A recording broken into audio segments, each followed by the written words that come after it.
Chapter 10. In the Cemetery. The doctor's fears turned out to be justified.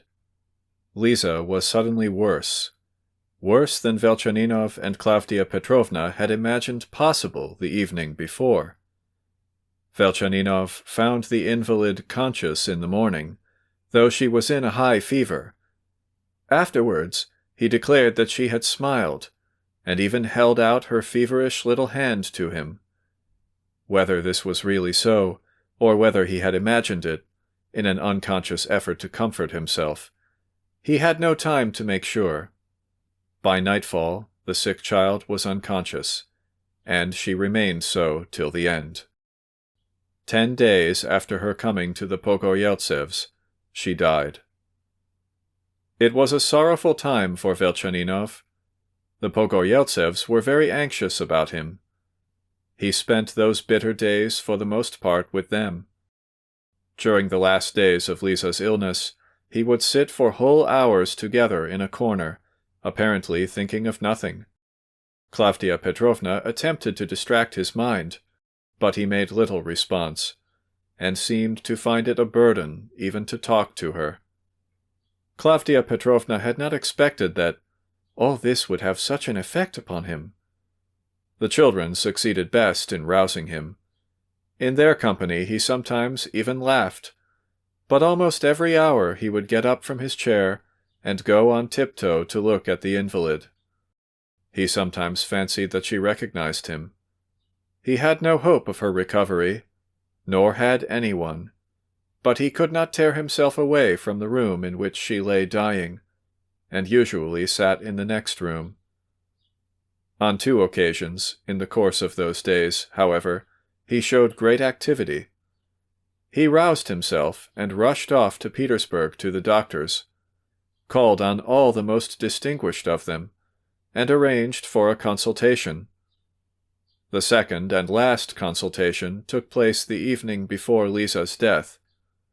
3 days before that, Klavdia Petrovna urged upon Velchaninov the necessity of seeking out M. Trusotsky, pointing out that, if the worst happened, the funeral would be impossible without him.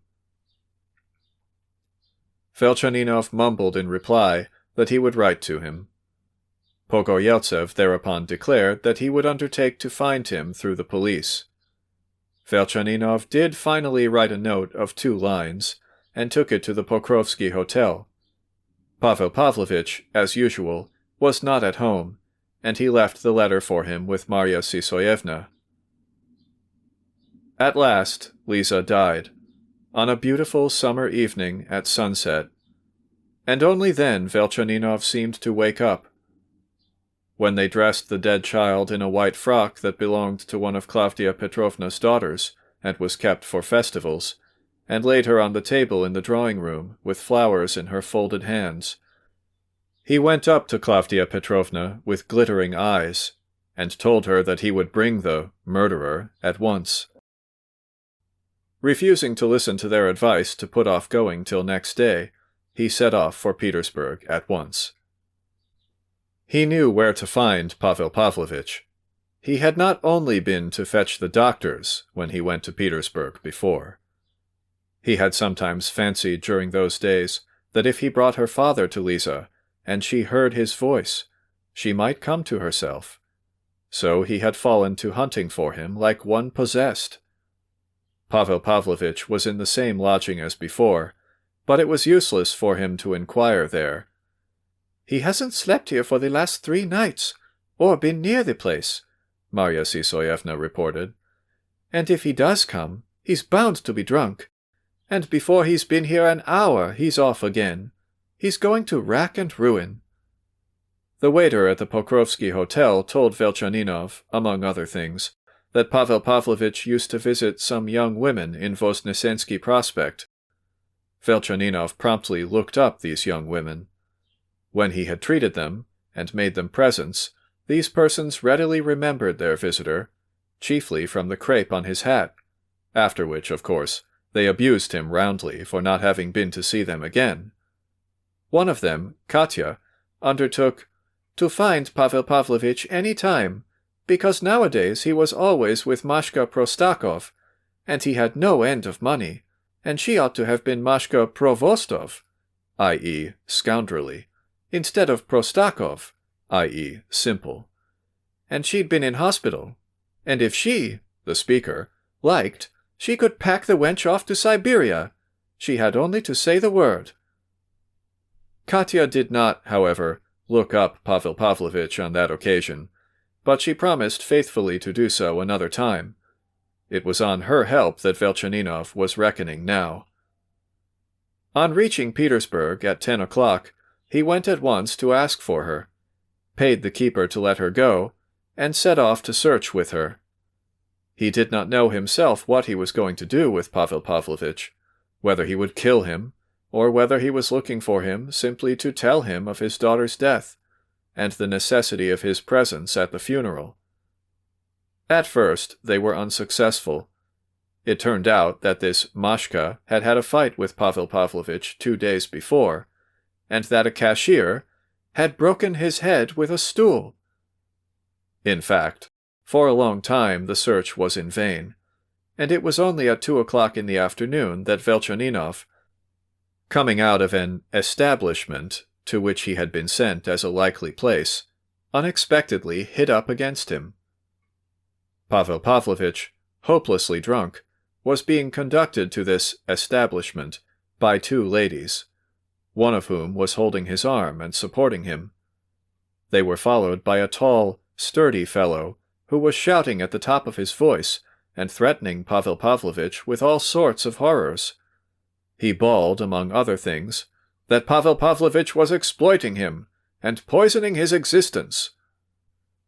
There seemed to have been some dispute about money. The women were much frightened and flustered. Seeing Velchaninov, Pavel Pavlovitch rushed to him with outstretched hands and screamed as though he were being murdered. "Brother, defend me!" At the sight of Velchaninov's athletic figure, the bully promptly disappeared. Pavel Pavlovitch, in triumph, shook his fist after him with a yell of victory. At that point, Velchaninov seized him by the shoulder in a fury, and without knowing why he did it, shook him until his teeth chattered. Pavel Pavlovitch instantly ceased yelling and stared at his tormentor in stupid, drunken terror. Probably not knowing what to do with him next, Velchaninov folded him up and sat him on the curbstone. "Lisa is dead," he said to him.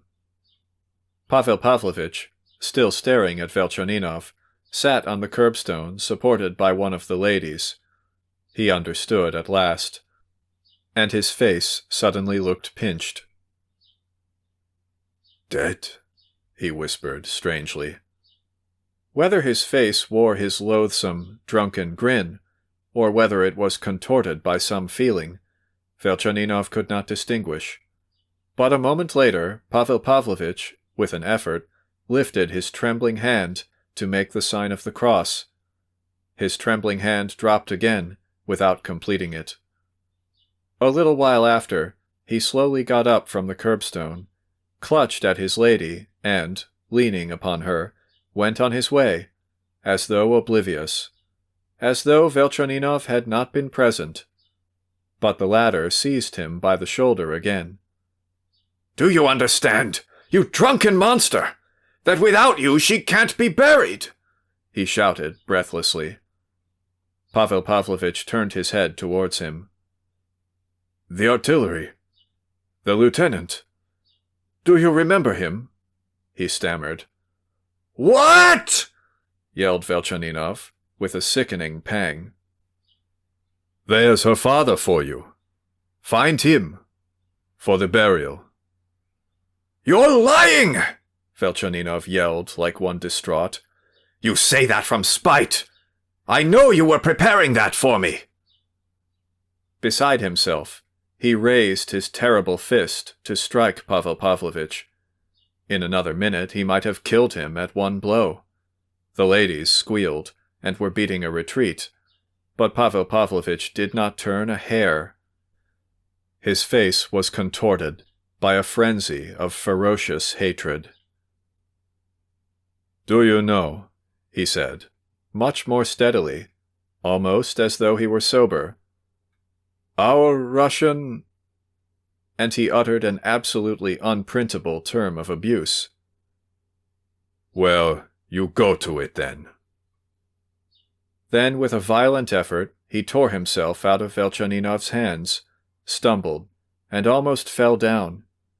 The ladies caught him, and this time ran away, squealing and almost dragging Pavel Pavlovitch after them. Velchaninov did not follow them. On the afternoon of the next day, a very presentable-looking, middle-aged government clerk in uniform arrived at the Pogoryeltsevs' villa and politely handed Klavdia Petrovna an envelope addressed to her by Pavel Pavlovitch Trusotsky. In it was a letter, enclosing 300 rubles and the legal papers necessary for the burial.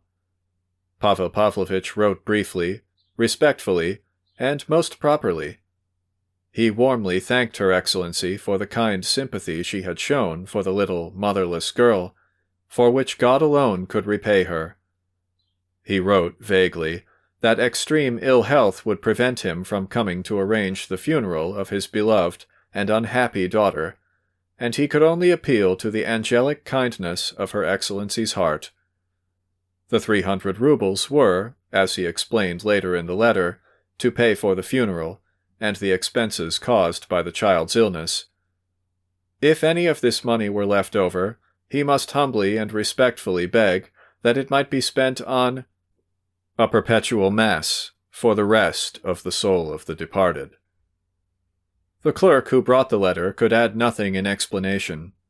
It appeared, indeed, from what he said, that it was only at Pavel Pavlovitch's earnest entreaty that he had undertaken to deliver the letter to Her Excellency. Pogoryeltsev was almost offended at the expression, "the expenses caused by the child's illness," and after setting aside 50 rubles for the funeral, since it was impossible to prevent the father from paying for his child's burial, he proposed to send the remaining 250 rubles back to M. Trusotsky at once. Klavdia Petrovna finally decided not to send back the 250 rubles, but only a receipt from the cemetery church for that sum, in payment for a perpetual Mass, for the repose of the soul of the deceased maiden Elizaveta. This receipt was afterwards given to Velchaninov to be dispatched to Pavel Pavlovitch. Velchaninov posted it to his lodging. After the funeral, he left the villa. For a whole fortnight he wandered about the town, aimless and alone, so lost in thought that he stumbled against people in the street. Sometimes he would be stretched out on his sofa for days together, forgetting the commonest things of everyday life. Several times the Pogoryeltsevs went to ask him to go to them. He promised to go, but immediately forgot. Klavdia Petrovna even went herself to see him, but did not find him at home. The same thing happened to his lawyer. The lawyer had, indeed, something to tell him. His lawsuit had been very adroitly settled, and his opponents had come to an amicable arrangement, agreeing to accept an insignificant fraction of the disputed inheritance. All that remained was to obtain Velchaninov's own consent. When at last he did not find him at home, the lawyer was surprised at the apathy and indifference with which Velchaninov, once such a troublesome client, listened to his explanation. The very hottest days of July had come, but Velchaninov was oblivious of time. His grief ached in his heart like a growing abscess, and he was distinctly conscious of it, and every moment with agonizing acuteness. His chief suffering was the thought that, before Lisa had had time to know him, she had died, not understanding with what anguish he loved her. The object in life of which he had had such a joyful glimpse had suddenly vanished into everlasting darkness. That object, he thought of it every moment now, was that Lisa should be conscious of his love, every day, every hour, all her life. "No one has a higher object, and no one could have," he thought sometimes, with gloomy fervor. "If there are other objects, none can be holier than that." "By my love for Lisa," he mused, "all my old, putrid, and useless life would be purified and expiated. To make up for my own idle, vicious, and wasted life, I would cherish and bring up that pure and exquisite creature, and for her sake everything would be forgiven me, and I could forgive myself everything." All these conscious thoughts always rose before his mind, together with the vivid, ever-present, and ever-poignant memory of the dead child. He recreated for himself her little pale face, remembered every expression on it. He thought of her in the coffin decked with flowers, and as she had lain unconscious in fever, with fixed and open eyes. He suddenly remembered that when she was lying on the table, he had noticed one of her fingers, which had somehow turned black during her illness. This had struck him so much at the time, and he had felt so sorry for that poor little finger, that for the first time he thought of seeking out Pavel Pavlovitch and killing him. Until that time he had been as though insensible. Was it wounded pride that had tortured her wounded heart? Or was it those 3 months of suffering at the hands of her father, whose love had suddenly changed to hatred, who had insulted her with shameful words, laughing at her terror, and had abandoned her at last to strangers? All this he dwelt upon incessantly, in 1,000 variations. "Do you know what Lisa has been to me?" He suddenly recalled the drunkard's exclamation, and felt that that exclamation was sincere, not a pose, and that there was love in it. How could that monster be so cruel to a child whom he had loved so much? And is it credible? But every time he made haste to dismiss that question, and, as it were, brush it aside. There was something awful in that question, something he could not bear, and could not solve. One day, scarcely conscious where he was going, he wandered into the cemetery where Lisa was buried, and found her little grave. He had not been to the cemetery since the funeral. He had always fancied it would be too great an agony, and had been afraid to go. But, strange to say, when he had found her little grave and kissed it, his heart felt easier. It was a fine evening. The sun was setting. All round the graves the lush green grass was growing. The bees were humming in a wild rose close by. The flowers and wreaths left by the children and Klavdia Petrovna on Lisa's grave were lying there with the petals half dropping. There was a gleam of something like hope in his heart after many days. How serene, he thought, feeling the stillness of the cemetery, and looking at the clear, peaceful sky. A rush of pure, calm faith flooded his soul. Lisa has sent me this. It's Lisa speaking to me, he thought. It was quite dark when he left the cemetery and went home. Not far from the cemetery gates, in a low-pitched wooden house on the road, there was some sort of eating house or tavern. Through the windows he could see people sitting at the tables. It suddenly seemed to him that one of them, close to the window, was Pavel Pavlovitch, and that he saw him too, and was staring at him inquisitively. He walked on, and soon heard someone pursuing him. Pavel Pavlovitch was, in fact, running after him. Probably he had been attracted and encouraged by Velchaninov's conciliatory expression as he watched him from the window.